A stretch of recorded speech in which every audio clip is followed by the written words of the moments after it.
Hello, everyone. We'll be starting in a few minutes. So we're just going to wait. We're going to start at 6:15.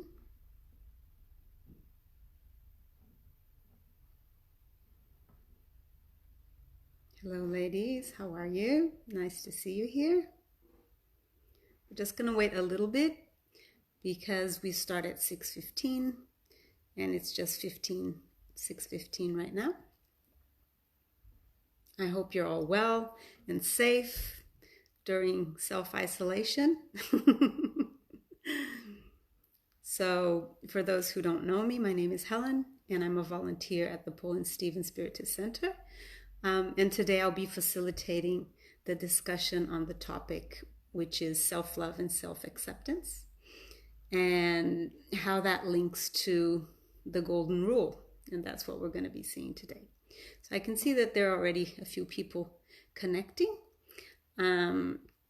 So perhaps we'll just start concentrating and elevating our thoughts so we can get the most out of our chat here today. So what we say is just relax wherever it is that you are, and you can keep your eyes open or closed, and we're going to connect with the higher spirits or mentors or guardian angels. So you can keep your eyes open or shut. So we elevate our thoughts to the higher spirits, to the spirits who are responsible for the Paul and Stephen Spirits Center. May they help us broaden our minds, and may we understand fully what life is truly about. May they help us see what's real and long-lasting and what is temporary in our lives. And may we take something from today's lessons to apply to our day-to-day lives. So we ask their protection and their inspiration for our chat here today. And we thank our Creator for the possibility of being here together today. Thank you. So thank you all for coming and watching us. So like I said, today we're going to talk about self-acceptance and self-love. And this is such a crucial topic.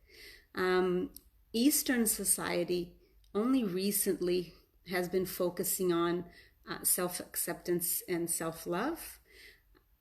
We didn't really get that concept very well, but we're getting there. And it is so crucial to relate to other people, and that's what we're going to see. So today we're going to be using the two books that we normally use. So it's the Spirits book, which is this one. And I like to show for those who are not very familiar with the Spiritist philosophy. So the Spirits book, very briefly, it was compiled in the mid-1800s by a gentleman called Allan Kardec. That was his pen name. And this is the result of several questions being sent out to different groups that work with psychics. And they sent these philosophical questions to all these groups, and he collected back the answers. And the ones that were similar, like the golden rule that we're going to see right now, he compiled and put it into this book through questions and answers. So we're going to use this one and the Gospel According to Spiritism, or Explained by Spiritism, chapter 11, which talks about love thy neighbor as you love thyself. So how you love yourself, you should love your neighbor. And that is known as the golden rule.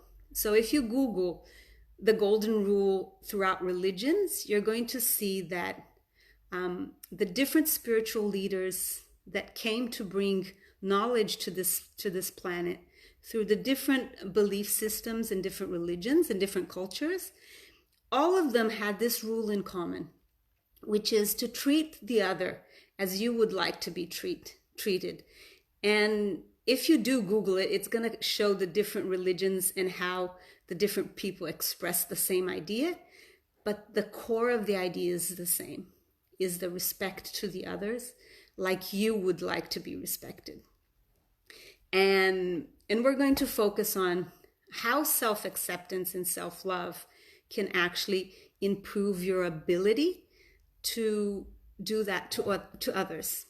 Okay? Because we cannot give something that we don't have, isn't it? So if we don't have something, it's more difficult for us to give it to others. So that's where self-love and self-acceptance is going to be the basis for us to love our neighbors as we do ourselves. And we're going to start in question 886 from the Spirits book. Kardec asked the spirits something very important, because he noticed that the Christ, Jesus, and by the way, a few concepts. When we say God, we're saying the supreme intelligence that created all beings. And when we say Jesus, the Christ, it's not God. He was very connected to divinity.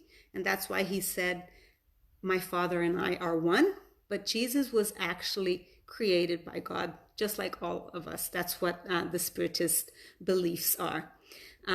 Although he is a superior being to us, like he is a bigger, wiser brother, but he was still created by God. But he was very, very attuned to divinity, and that's why he could say that the Father and I are one, because he could see what God wanted in all situations, and he could see people's hearts and why people behaved in a certain manner. And we're going to be talking about that during today.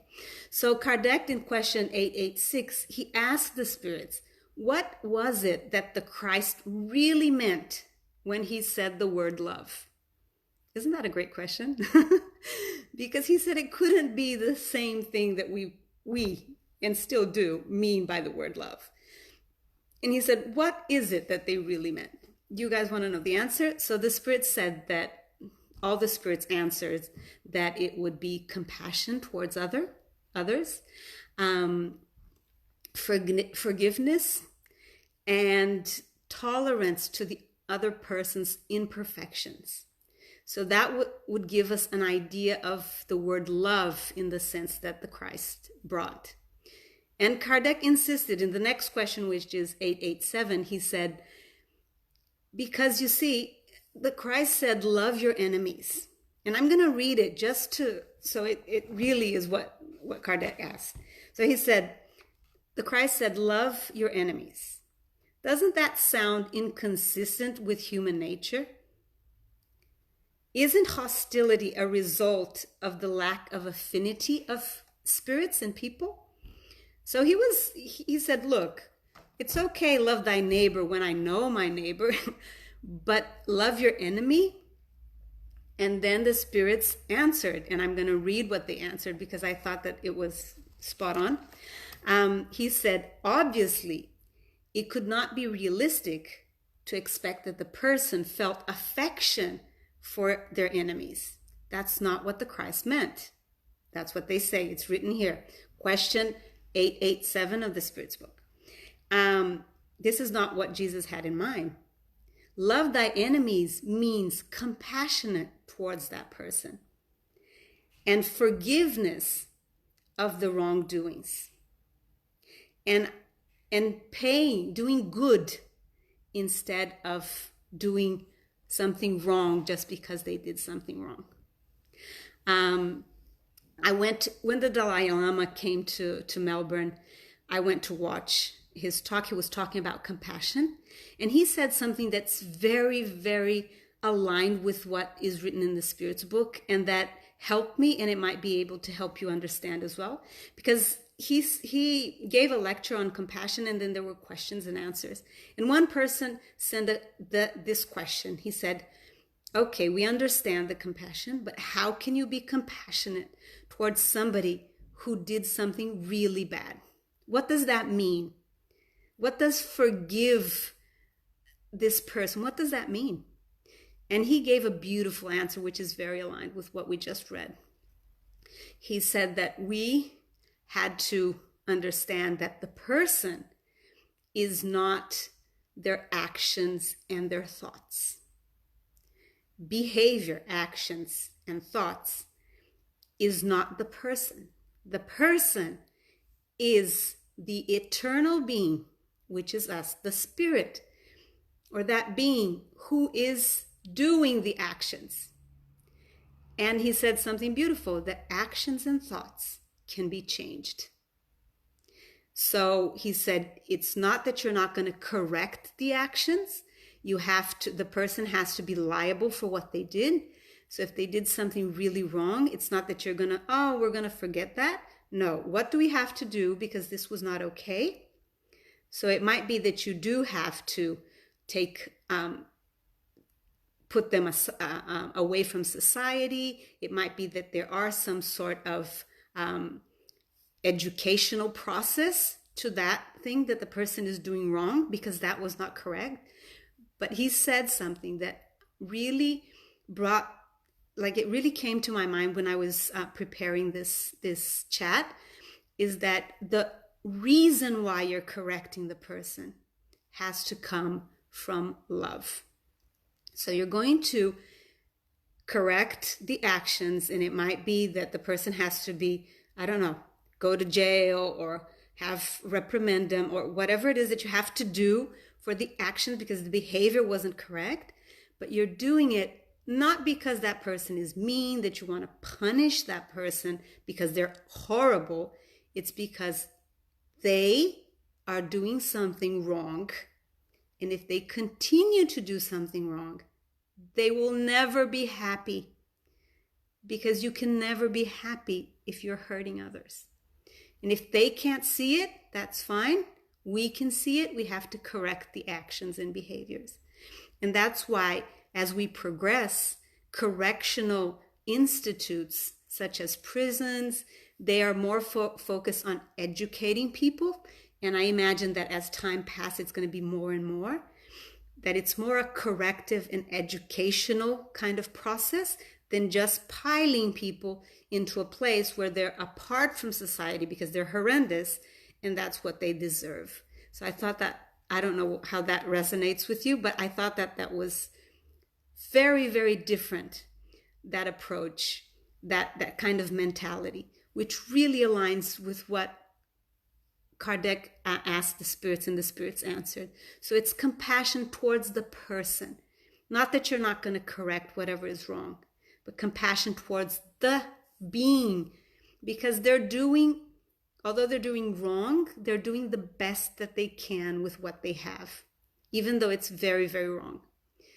And you can educate this being to change the actions. So I think that was beautifully said by him. And then we're going to bring that to us, because we cannot give something that we don't have. And the more and more I read, the more and more I study, I find that at the core of change is self-love and self-acceptance. So what do we mean by that? And what does the Spiritist philosophy say by that?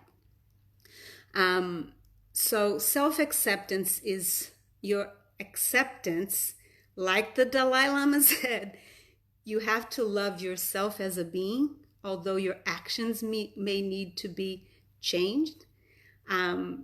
But you shouldn't be punishing yourself. And that's just it. Like putting people away from society, and that's just it. So it's more of an educational process. So you should look into yourself and really see where you are.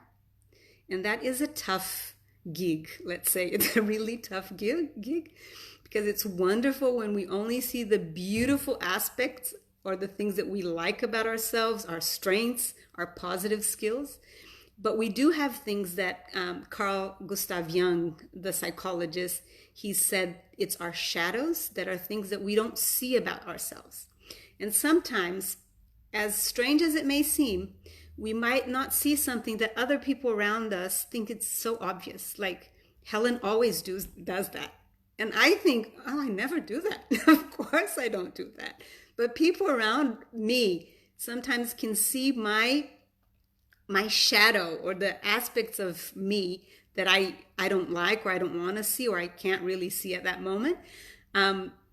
other people around me, they have a better of understanding of my personality. That's why sometimes we have to be kind. That's why Jesus said you have to have compassionate and tolerance towards others' imperfections. Because just like me, or just like you say that to yourself, that person is trying to see the aspects that they can't see. So it might be that I have a blind spot that you don't have, but you might have a blind spot that I don't have. So we really have to be compassionate. And another aspect, so when you accept yourself, that doesn't mean that you're going to accommodate to what you see. Obviously, when you see, you want to kind of project yourself to a future, to your future ideal self. How do I want to be? And work towards that. And with self-acceptance comes self-love. And self-love is crucial for relationships, because when you love yourself and you accept yourself for who you are and work towards the better you, let's say, or the better version of yourself, or what you imagine for yourself, not creating that much expectations, because it is a process. So when you have that, you're not demanding that from other people. So the challenging bit is when you don't provide that to yourself, you start wanting other people to give that to you. So the other person has to love me. So my kids, my partner has to love me, or my mom and dad have to love me. And it's wonderful if they do. That's amazing. But if you don't love yourself, that's never going to be enough. It's like a bag that has a hole in the bottom of the bag. No matter how much love you put on top, if you don't have self-love, that will just go out, because you can't feel that, because you can't feel that in yourself. So it's very, very important. And it improves a lot relationship, because you're not expecting the other to give that to you, because you already have that. You know your value. You know who you truly are at your core, that you're not your thoughts, and you're not your actions, and you're not your behaviors. There's a model of behavior that I really like, that it's called the iceberg model of behavior. So you have the iceberg, and you have the little tip of the iceberg, and that's the behavior or the action. Some call it event. And then you have the underneath the water, which is inside ourselves, like in our minds, in our souls. And that is the leading cause of the behavior. And that goes through beliefs and values and the way you perceive things, experiences. And most people who don't believe that we live several lives, like we believe in the Spiritist philosophies, that we're actually progressing slowly towards the infinite. So the collective experience from all your lives, they're all accumulated in this hidden part of the iceberg. And they lead you to certain behaviors. And if you don't start looking at the whys, sometimes you'll have behaviors that you'll never know why you did that. I mean, why did I do that? I can't understand. So you have to start looking at beliefs and values and needs that you haven't had met. Needs are something very important. Everyone has basic needs. So you have the need to be loved, the need to be listened to or to be heard, the need to belong. So we have several needs that if those needs aren't met, we start creating beliefs about ourselves and about others and adopting values, either to protect ourselves, like a protective mechanism, and that will generate behaviors. So behaviors can be changed. But we as a being, we are the essence of love. And that's written in the Gospel according to Spiritism. I'm going to tell you where, because I had never seen that, like really seen it. So it's chapter 11, and the item number is 9. And the Spirit says that love is a divine essence, and that every human being, no matter where that person is in terms of consciousness, every single human being, they possess in the bottom of their hearts, in the bottom of their souls, this light, which is a speck of love. So everyone, no matter, and he continues, doesn't matter how mean we perceive that person is, or how rude, down deep in their essence, they do have love. So it's just a matter of us accessing that in ourselves.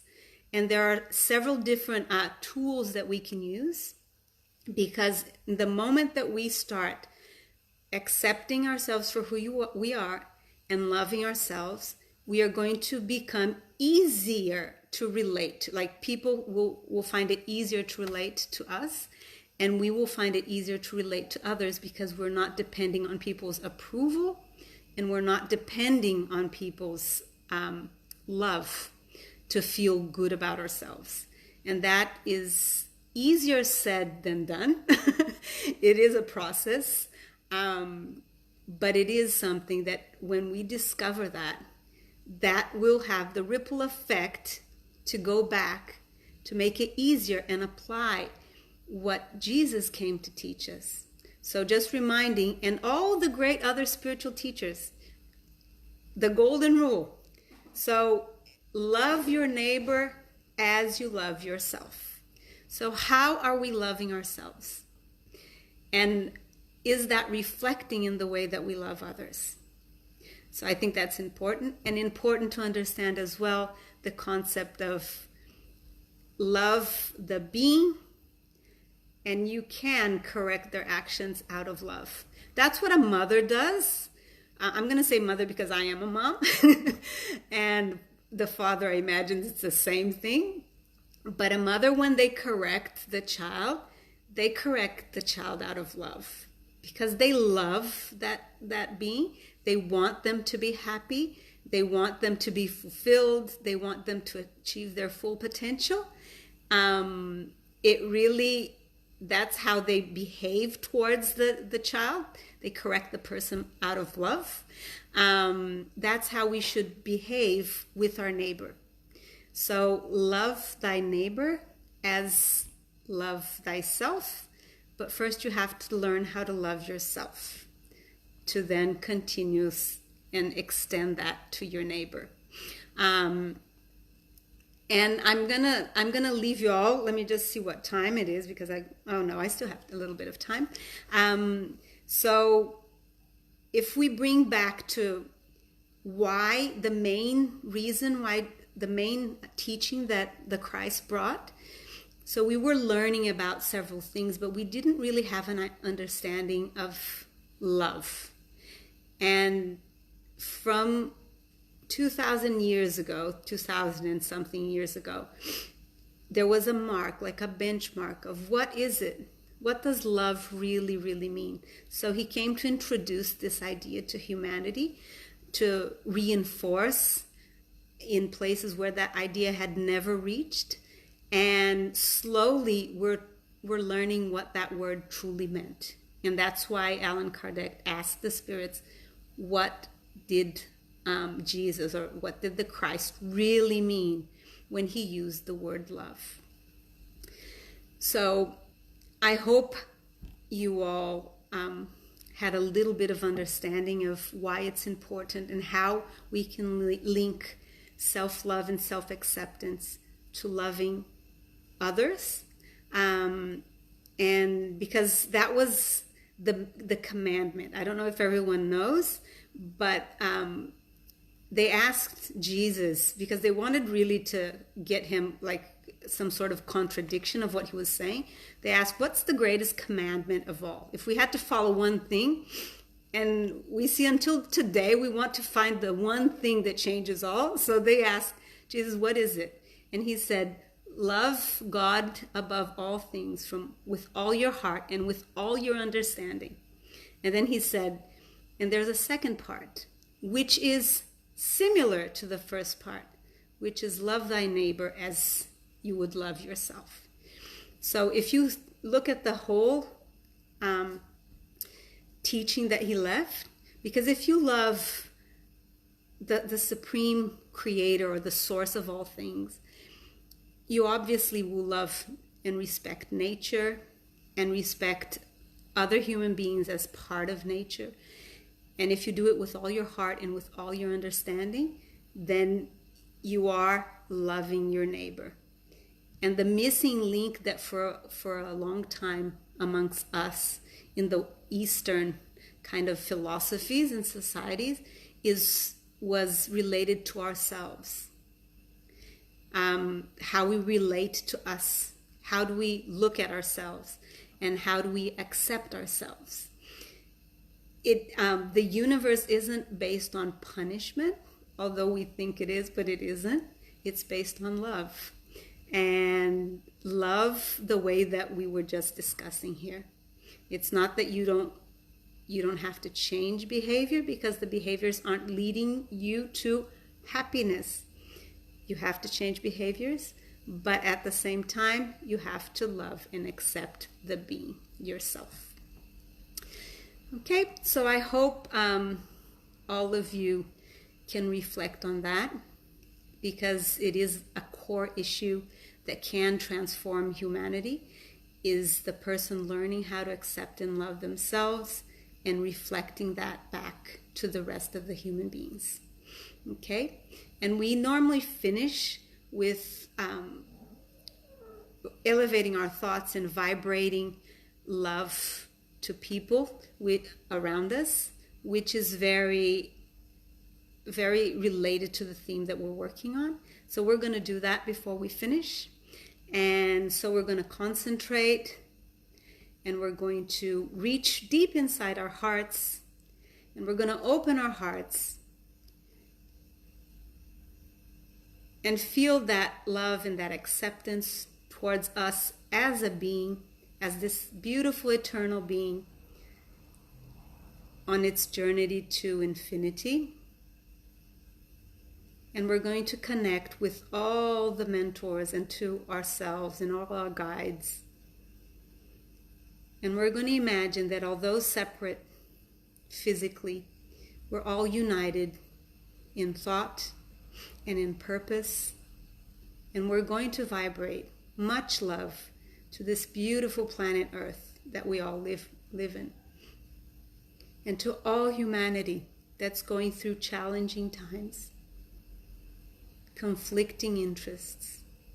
And we're going to vibrate much love and harmony and peace to the heart of each and every individual on this planet, so they can really look inwards,